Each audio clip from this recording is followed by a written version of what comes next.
Assalamualaikum dear students, I hope you are all fine and doing great. Our today's topic of discussion is continuation of nephron.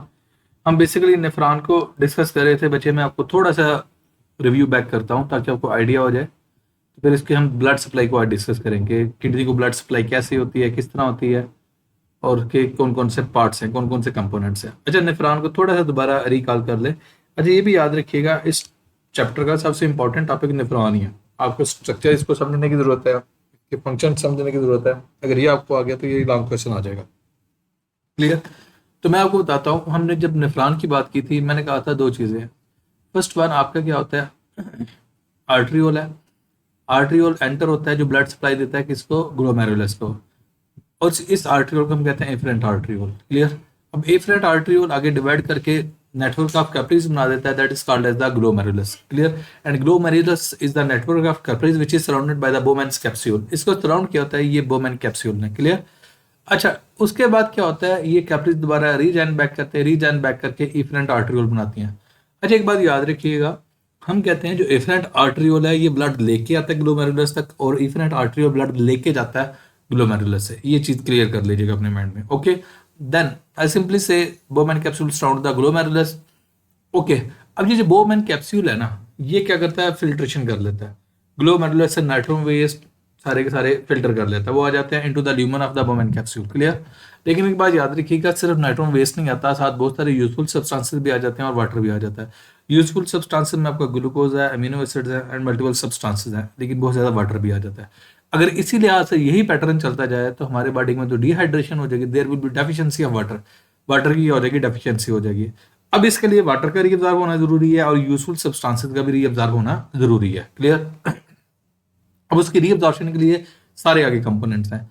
जो tubular system है उसके तीन component हैं, proximal convoluted tubule है, loop of Henle और distal convoluted tubule है. ये देखें, ये स्टार्ट वाला जो कन्वोल्यूटेड रीजन है, क्योंकि ये बोमेन कैप्सूल के पास है इसलिए this is called as proximal convoluted tubule.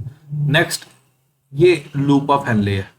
Loop of फैनले के दो पार्ट है, जो नीचे पोर्शन जा रहा है उसे हम डिसेंडिंग लिम्ब कहते हैं, जो ऊपर पोर्शन आता है उसे हम असेंडिंग लिम्ब कहते हैं. उसके बाद अगेन कन्वोल्यूटेड रीजन है, इसको हम क्या नाम देते हैं, distal convoluted tubule. Clear. And after that there is the collecting duct. Clear. अब ये proximal convoluted tubule, loop of Henle और डिस्टल कन्वोल्यूटेड ट्यूब्यूल में रीअब्जॉर्प्शन वगैरह हो जाती है. इवन ये भी कहा जाता है कि सम हो किसी हद तक ये कलेक्टिंग डक्ट में भी रीअब्जॉर्प्शन होती है. क्लियर. ये तो मैंने ट्यूबुलर पार्ट की बात कर दी. अब क्वेश्चन आता है, हम कहते हैं ठीक है प्रॉक्सिमल कन्वोल्यूटेड ट्यूब्यूल है, लूप ऑफ फैनले है, डिस्टल कन्वोल्यूटेड ट्यूब्यूल है, इन सारे पार्ट से रीअब्जॉर्प्शन होनी है. अब रीअब्जॉर्प्शन के लिए कोई ना कोई स्ट्रक्चर होना तो जरूरी है. अब वहां पे कौन सा स्ट्रक्चर होगा, वहां पे बच्चे ये स्ट्रक्चर होता है network of capillaries, that is called as peritubular capillaries. इसको हम क्या नाम देते हैं, पेरीट्यूबुलर कैपिलरीज. क्लियर. और अगर आप मेरी लास्ट वीडियो देखें ना, लास्ट वीडियो मैंने आपको दो चीजें बताई थी. एक मैंने आपको बताया था कार्टिकल नेफ्रॉन, दूसरा मैंने आपको बताया था juxtamedullary nephron. Cortical nephron की मैंने बोल दिया these are the nephron which are present in the cortex region, while talking about the juxtamedullary nephron these are the nephron which are present at the border line of cortex and medulla. जो cortex और medulla की border line पे है ना, वो है juxta medullary nephron. और अगर आप मेरी लास्ट वीडियो देखें, वहां पे मैंने आपको जस्टिफाई भी किया था कि जो कार्टिकल नेफ्रॉन है इनका लूप ऑफ फैनले इतना लॉन्ग नहीं होता इन कंपैरिजन. ये जो आपके क्या हो कहते हैं लूप ऑफ फैनले है, जो जक्स्ट्रा मेडुलरी नेफ्रॉन उनमें लॉन्ग है. अब वो ज्यादा लॉन्ग होता है और ज्यादा वाटर की रिजॉर्प्शन में इन्वॉल्व है. अब इसको सराउंड करने के लिए एडिशनल एक स्ट्रक्चर होता है यहाँ पे network capillaries, that is called as a vasa recta. इसे हम नाम देते हैं वेजारेक्टा. क्लियर. ओके. अब ये देखते हैं कैसे है, किस तरह है. The pathway of blood inside kidney begin with the renal artery. ये बात हमने की थी, किडनी के अंदर जो आर्टरी एंटर होती है that is called as renal artery. और अगर मैं आपसे पूछ लूं कि जिस पॉइंट से एंटर होती है उसको क्या नाम देते हैं, मैं आपको खुद ही बता देता हूँ यहाँ पे answer.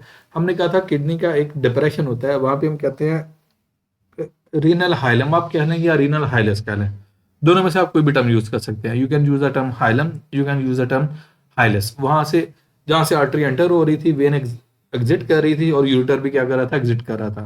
Clear. Anyways, which enters the kidney at hilum. तो मैंने आपको बताया हाइलम. अच्छा, आप इसे हाइलम भी कह लो और हाइलस भी कह लो, दोनों बात सेम ही है. मैं आपको शो कर देता हूँ.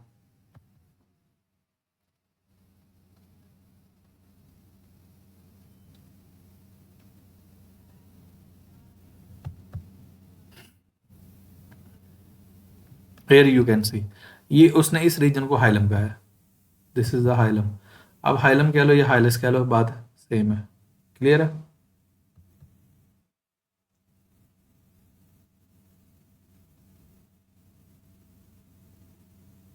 ओके, नेक्स्ट हम बात करते हैं, it divides into branches which give rise to efferent arteriole. अच्छा, बीच में ना बहुत सारी और ब्रांचेस भी होती हैं, जैसे इंटरलोबार आर्टरी होती है, इंटरलाबुलर आर्टरी होती है, आर्क्यूएट आर्टरी होती है, वो सारे यहाँ पे स्किप हैं। ये फेडरल बोर्ड की आज से जो 5 साल 6 साल पहले बुक आई थी ना, उसमें ये मेंशन थे। यहाँ पे आप सिंपल समझिए, रीनल आर्टरी आगे ब्रांचेस करके बना देती है एफरेंट आर्टरियोल, और एफरेंट आर्टरियोल आता है at the level of the nephron. यहाँ पे ये नेफ्रॉन के स्टेज पे जो आता है आपका, आपने सिंपल कह देना एफरेंट आर्टरियोल, उसे हम क्या नाम दे देंगे, efferent arteriole. Okay, each efferent arteriole leads into the capillary bed, वो एक कैपिलरी बेड बना देता है, that is called as a glomerulus. Glomerulus को आप सिंपली पता क्या कह सकते हो, ball of capillaries are, you can say, network of capillaries. Clear? Okay, unlike most capillary beds in the body that drains into venules, glomerular capillary drain into efferent arteriole. अब होता पता क्या है, यहाँ पे बात उसने बड़ी टेक्निकल की है, जरा समझने वाली बात है। अनलाइक मोस्ट कैपिलरी बेड्स, कहते हैं अनलाइक मीन बाकियों से डिफरेंट। बाकियों में पता क्या होता था, जैसे आर्टियोल डिवाइड करके कैपिलरीज बनाता है ना, कैपिलरीज ज्वाइन करके फिर वेन्यूल बनाती हैं। क्लियर? अब यहाँ पे ऐसा नहीं हो रहा, यहाँ पे क्या हो रहा है, आर्टियोल डिवाइड किया, कैपिलरीज बनी, कैपिलरीज ने दोबारा ज्वाइन करके वेन्यूल बनाने के बजाय फिर आर्टियोल बना दिया। दोबारा मैं बोलता हूँ, होता है पता है कि मोस्टली आर्टियोल डिवाइड करता है, कैपिलरीज बनती हैं, कैपिलरीज कंबाइन करके वेन्यूल बन जाता है।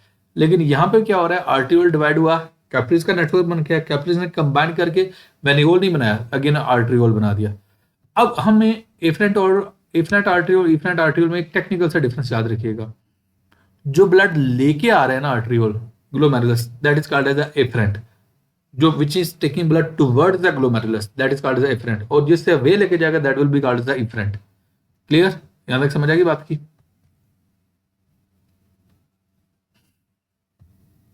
The efferent arteriole branches into the peritubular capillaries, और इफरेंट आर्टियोल दोबारा फिर ब्रांचिंग करके क्या बनाता है, पेरिट्यूबुलर कैपिलरीज। ये जो नेटवर्क है कैपिलरीज का, इसे हम कहते हैं peritubular capillaries. Clear? This is called as a peritubular capillaries, जो सराउंड करती है सारे पार्ट को। क्यों सराउंड करती है? ताकि रीअब्जॉर्प्शन के बाद मटेरियल्स का टेकअप कर सके। Their capillaries form a dense network around the proximal and distal convoluted tubules in the renal cortex. Renal cortex वाले रीजन में क्या उसे कहते हैं, ये सराउंड करती हैं।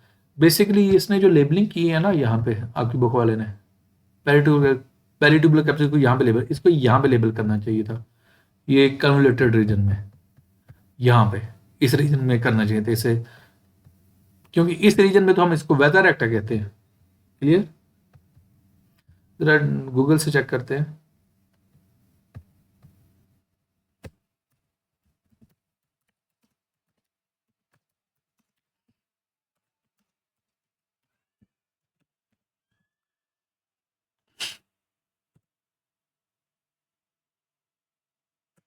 हमारा नेट थोड़ा स्लो है, चलो मीन वाली ये देखते हैं, हम उधर उसको रीड करते हैं।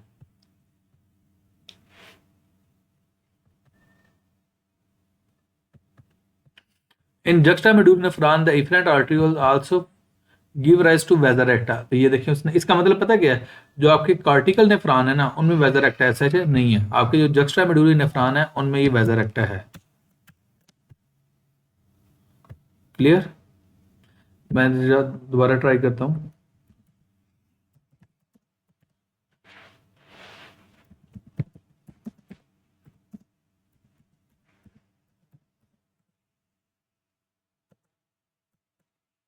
अच्छा, एनीवेज पता नहीं क्यों नहीं रन हो रहा।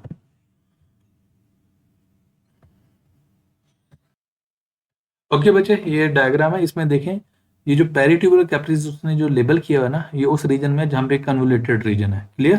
तो मैं एक्चुअली ये बात आपसे कह रहा था, और अगर गौर करें तो मैंने जो अभी थोड़ी देर पहले वीडियो में टर्म बोली थी, इंटरलोबार आर्टरी, आर्क्यूएट आर्टरी और इंटरलबुलर आर्टरी, ये भी होती हैं, आल्दो आपकी बुक में नहीं है। एनीवेज इनको एनीवेज आपने याद नहीं करना, आपने सिंपली कहना रीनल आर्टरी डिवाइड करके आर्टरियोल बना देता है।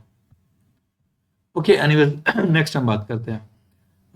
These are the long and strained capillary network in the medulla that run parallel to the loop of Henle। loop of Henle के साथ साथ रन करता है कौन, वेदर रेक्टा, और वो इसलिए होता है ताकि वाटर की रीअब्जॉर्प्शन हो सके। After the exchange of material, जब एक्सचेंज वगैरह हो जाती है मटेरियल की, capillaries convert to form venules, वो वेन्यूल्स बना देते हैं। These venules merge into larger vein, वो वेन बना देती हैं और अल्टीमेटली एक वेन बन जाती है, that is called as renal vein, जो एग्जिट कर जाएगी किसको, आपके किडनी को एग्जिट कर जाएगी। Clear? The renal vein exits the kidney at the hilum. अच्छा, वो भी हाइलम वाले रीजन से निकले क्योंकि डिप्रेशन या पॉइंट ऑफ एंट्री वो है, और वो जॉइन करके किसको बनाएगी, इन्फीरियर वेना केवा। बेसिकली आपकी बॉडी में दो होते हैं, एक होता है सुपीरियर वेना केवा, एक होता है इन्फीरियर वेना केवा। आपके हार्ट के लेवल से ऊपर से जितनी भी वेन्स ब्लड कलेक्ट करके लाएंगी वो सुपीरियर वेना केवा में डाल देंगे, और आपके हार्ट के लेवल से नीचे जितनी भी वेन्स ब्लड को कलेक्ट करके लाएंगी वो इन्फीरियर वेना केवा में डाल देंगे। Here it returns the filtered clean blood to the heart, वो हार्ट ब्लड को क्लीन हार्ट दे देंगी। अब यहाँ पे एक बॉक्स है, उसको देख लेते हैं। The kidneys are highly vascularised, mean यहाँ ब्लड वेसल की सप्लाई अच्छी खासी होती है, receiving approximately 20 to 25% of total cardiac output. इससे मुराद पता है क्या, कहता है जब आपका हार्ट बीट करता है ना, और जितना वो ब्लड सप्लाई करता है ना बॉडी को, उसका 20 to 25% किसको आता है, आपके इसको किडनीज को आता है। क्लियर है बच्चे? यहाँ तक? If you have any sort of question then you can ask in the comment section. Thank you so much.